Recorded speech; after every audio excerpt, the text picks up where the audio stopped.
Hey, everybody. Howdy. Who says howdy anymore? Do Texans actually say howdy? Does anybody in the West outside of Texas actually say howdy? And does it sound weird when I don't have a Texas accent? Let me know in the comments. Hey, everybody. Hi, spooksters. Welcome on board. I'm Deandra, and my spooky studio is a nice little live show that I host pretty much weekly.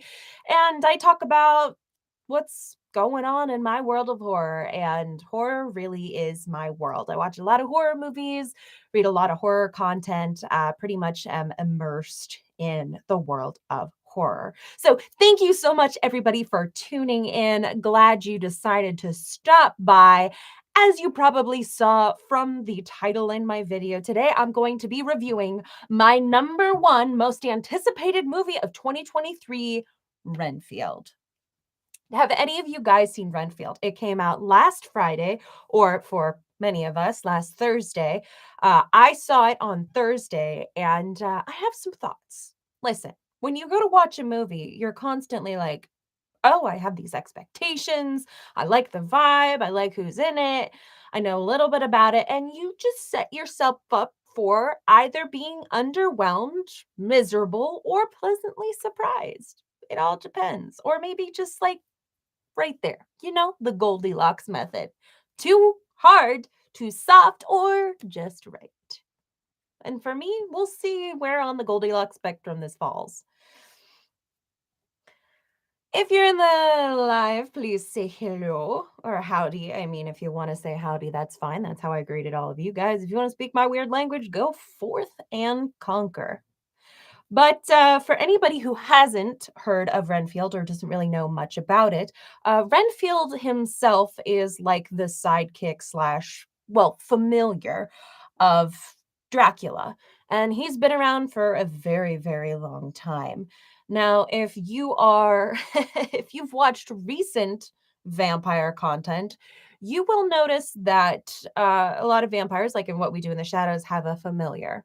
Um, and this person basically takes care of them when they're sleeping during the day, make sure nobody tries to break in and, stake them when they're asleep or burn them up in the sunlight, and helps them get their food.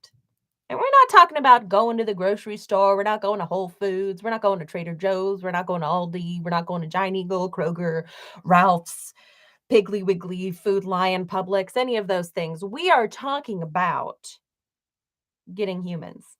And you can't find those in a grocery store for sale.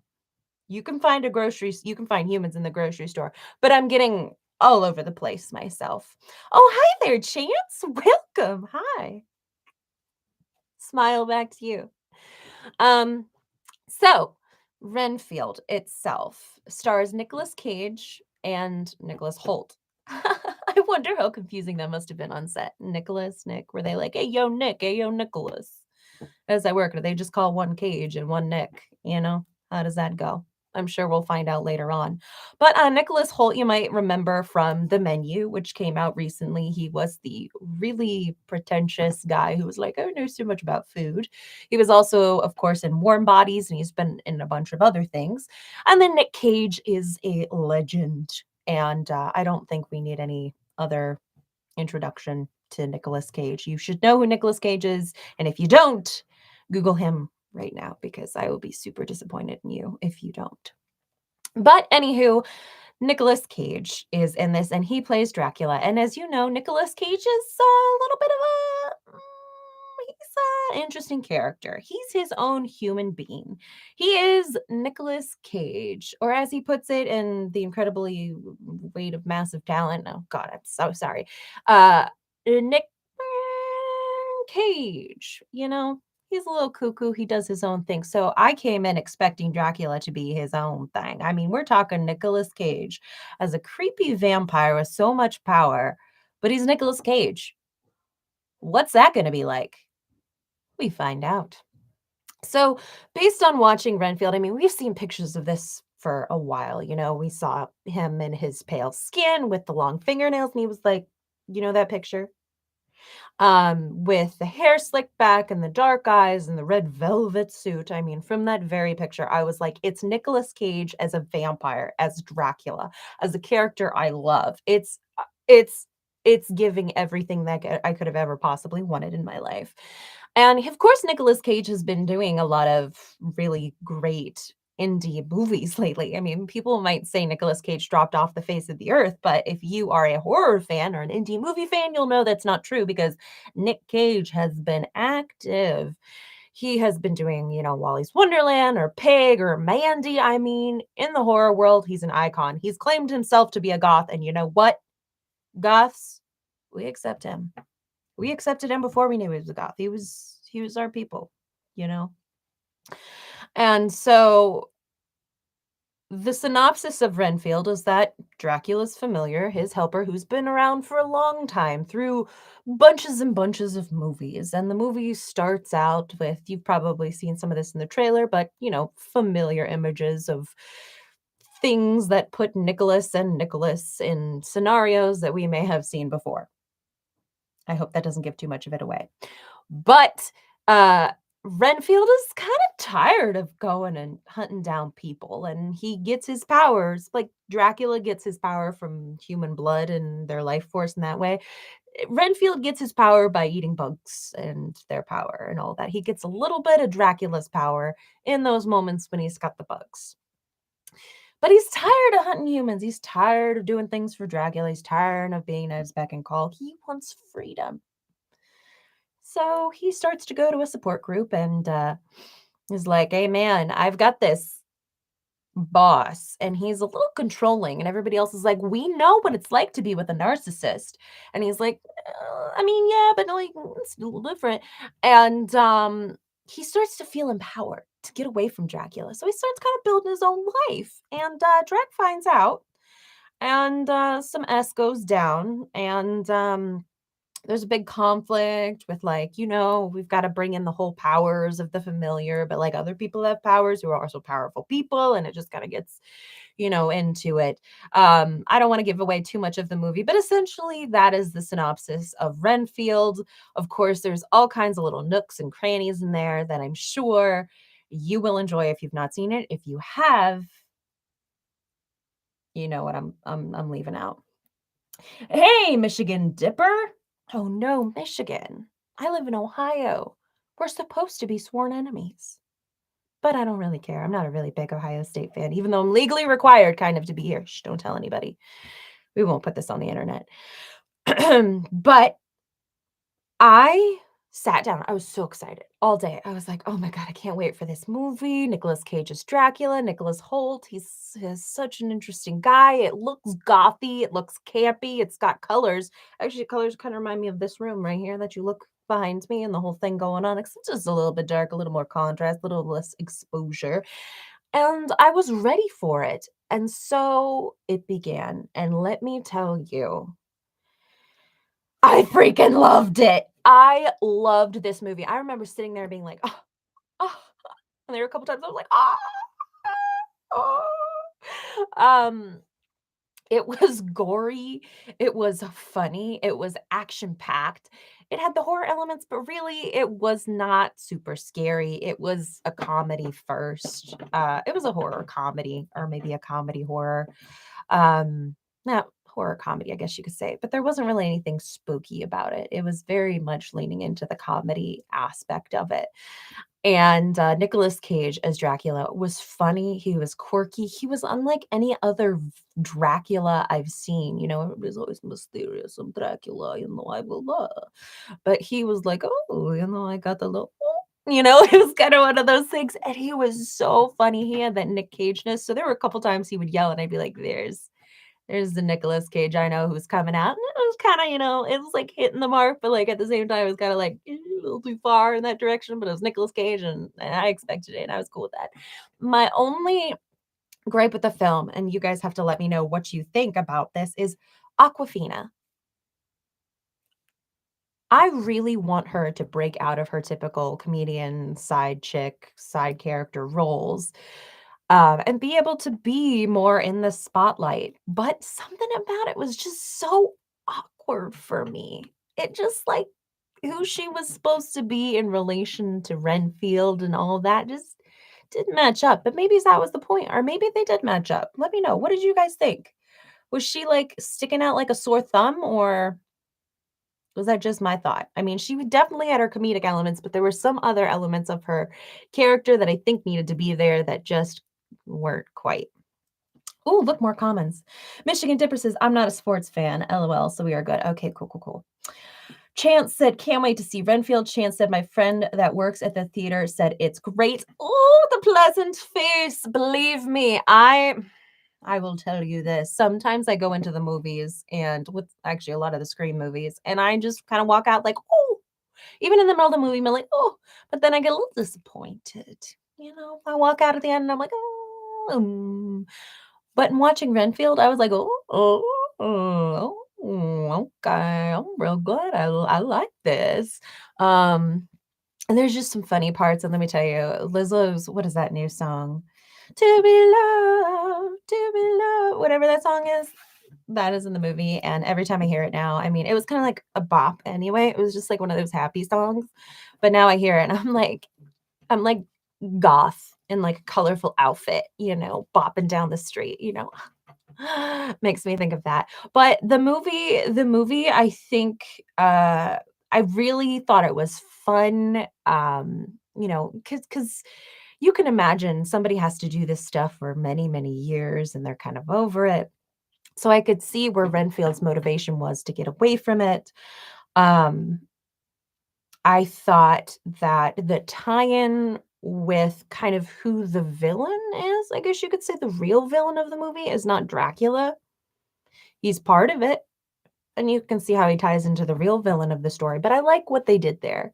I thought that was interesting, and that made sense. Um, I feel like they could have, or maybe this would have been too cheesy, like, when you have some familiars facing off against, Renfield, who is a longtime familiar, maybe it was that he was more powerful because of, being there longer. It's kind of like that seniority thing with vampires, like, "You've been a vampire longer than me. You can do more things than I can. You're stronger than I am," you know? And then maybe the same is true for familiars, but I don't really remember much of the lore around that. I don't know if it really counts. So there was that part, and I'm like, "Oh, he's the hero. He can get away with some stuff that nobody else can." But sick action sequences. I mean, just bodies on bodies on bodies on blood on body parts, you know? Um, I feel like I could have used even more of Nicolas Cage as Dracula than there was. I get it. It's called Renfield. It's not Dracula, but I could have used more of it. What did you guys think? Was Dracula in it enough, or were we missing some Drac action? Some Draction. Give me a little Draction in there. Um, I loved the look of Nicolas Cage's Dracula. I love the whole teeth, all the teeth are sharp, not just like the two, It reminded me of a certain vampire movie that we are gonna be talking about on Snacks and Screams. Um, and I it's not Twilight. If you've got that in your head, it's not Twilight, okay? Thank you very much, but I love Twilight, so don't crap on Twilight, okay? Um, yeah, if I had to rate it, I'd rate it 4.5 flaming pumpkins out of a possible 5 flaming pumpkins, which is a real rating system according to science. Look it up. Okay, look it up. But I really liked it. I did. I there were some little drawbacks here and there, but I love that movie and I really want to go see it again. It was entertaining. It was everything I wanted. And it was interesting because I started seeing some comments on people's, posting about Renfield being out, and people started to say, horror comedy. Is there not just any horror movies anymore? Has there also gotta be always gotta be like a comedy aspect to it? And I'm like, there are a lot of horror comedies out there, Tucker and Dale versus Evil, um, Fudge, The Babysitter, Freaky. I mean, there's tons, and horror has always had comedy elements. I mean, we're looking at Freddy Krueger here. You see this guy behind me? You know what happened to him. He got funny. Chucky, funny guy. There's always gotta be humor in horror movies, and you can't look at me with your face in your eyeballs, dead in my face and eyeballs, and tell me that you're gonna watch Mausoleum or Demon Wind and be like, "That's just serious," because it's not. It's not that serious. And maybe back then they thought it was gonna be, but come on. Don't be blinded by nostalgia. Don't do it. Don't do it. I'm begging you, please. Because I'm telling you what, horror always has some element of comedy. And I think, you know what? Actually, now that I'm thinking of it, some of the more modern horror movies that people call elevated horror, to me, I don't like as much because they just make me too sad and they don't have like any comedy. That's the thing I love about horror. It could be scary and thrilling, but you've got comedy in it. You've got some relief. You're not just dreading it the whole time because I like to feel good. And for some people, they might feel weirded out that horror makes me feel good, but not you guys. We're a community here. We all got the same feeling.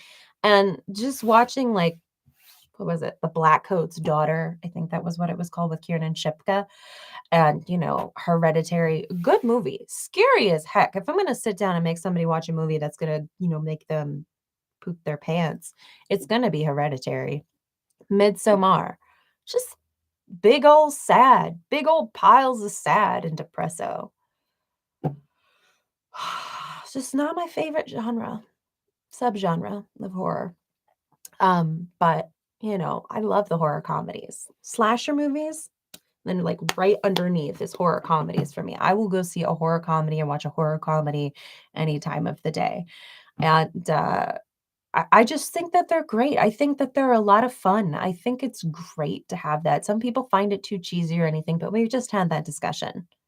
It's not too much. Michigan Dipper says, "I still gotta see Renfield." You guys gotta see it. When are you planning on seeing it? I don't wanna pressure you. I really don't wanna pressure you, but, like, when are you planning on seeing it? Because I gotta know, and I wanna hear your thoughts. Leave them in the comments here. Tell me on Twitter. Tell me on the Instagram, on the Facebook, the TikTok-y, wherever. I'd love to hear your thoughts on Renfield because it definitely lived up to my expectations, and I know that's a movie I'm gonna wanna own, and I'm gonna wanna watch again and again, because sometimes when I watch movies, I feel like, I like, there's some movies I watch, I'll be like, "Oh, I really like that movie," but then I don't wanna own it, and I don't wanna watch it again and again, I'll be like, "I like that movie," but it's just it stops right here. It stops right here for me. But Renfield, that's one of the movies that I would pick up and watch again and again. The last movie that I would watch again and again that was a horror movie that I saw that I can think of off the top of my head was Megan, and then before that was, Malignant. I really like Malignant. It's like that action-packed, kinda like new metal music, all that stuff. It gets me. It's that little niche right there too that I really, really like. And of course, horror comedies. I will watch those until I die. Happy Death Day. Freaking love that movie. I want to rewatch it. I haven't watched it in a while. That's a problem. Gonna have to solve that. But yeah, so 4.5 flaming pumpkins out of possible 5 flaming pumpkins for Renfield for me. How many flaming pumpkins would you guys give Renfield? Let me know in the comments. Michigan Dipper said this week sometime. I know next week I'll be checking out Evil Dead Rise. Ooh, I've been seeing all kinds of stuff on my timeline for Evil Dead Rise. I want to see it. It's an interesting angle with the mom and the kids.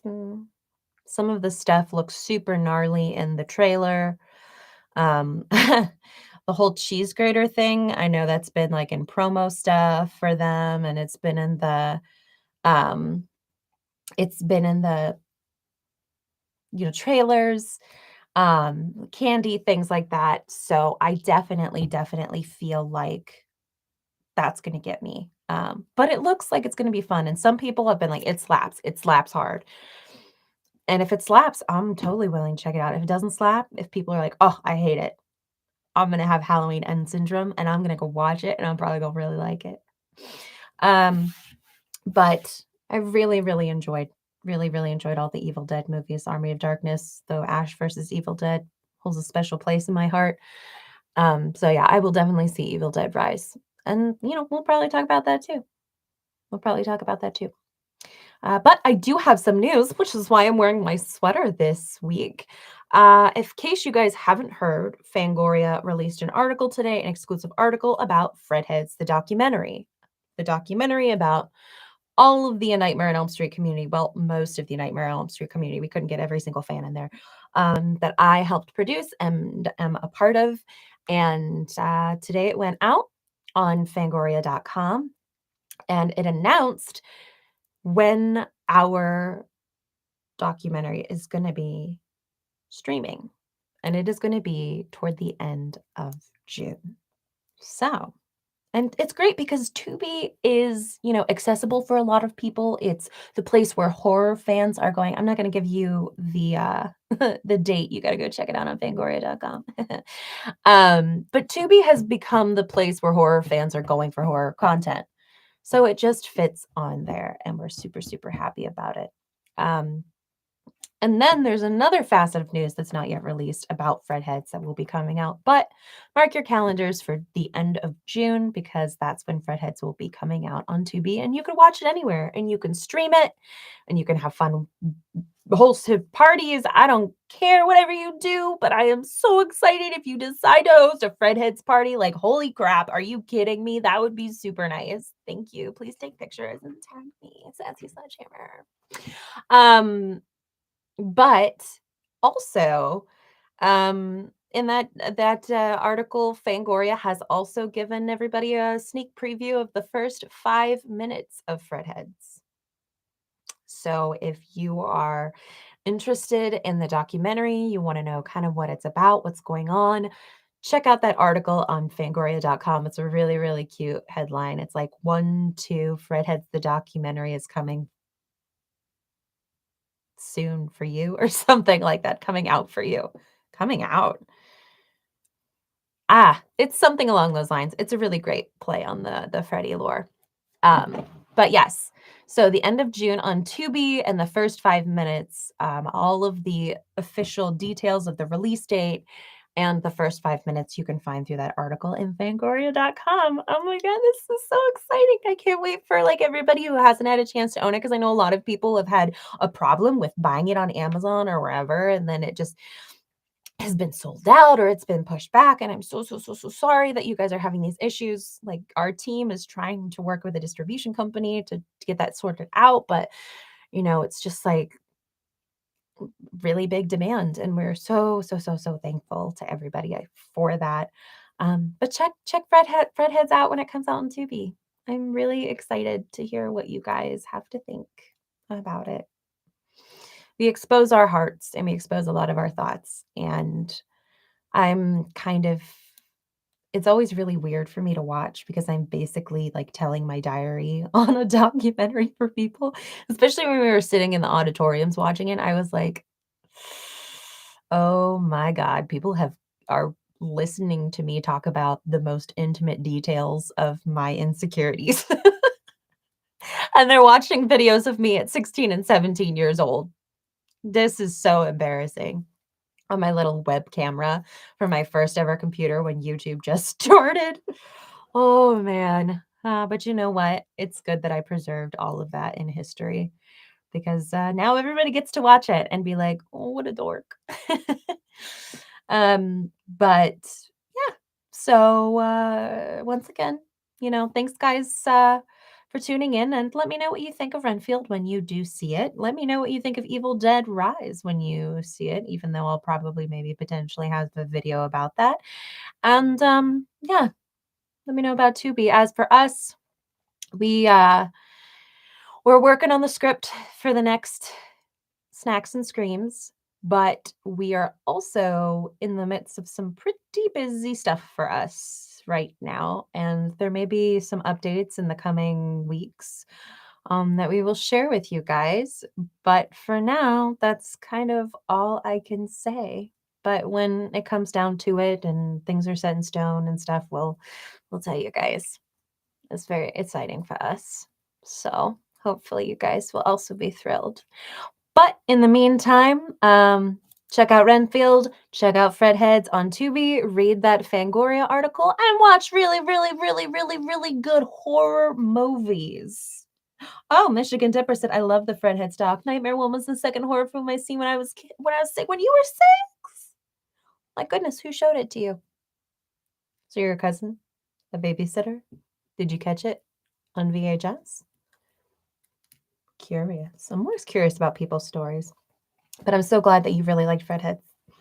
It makes me so excited. The journey to make that documentary was something else. People have no idea what goes into making a documentary. Takes a lot. It takes a lot. He said, "My mom, VHS." Nice. Is your mom a horror fan? Does she like horror movies, or was she just like, "Hey, let's watch this?"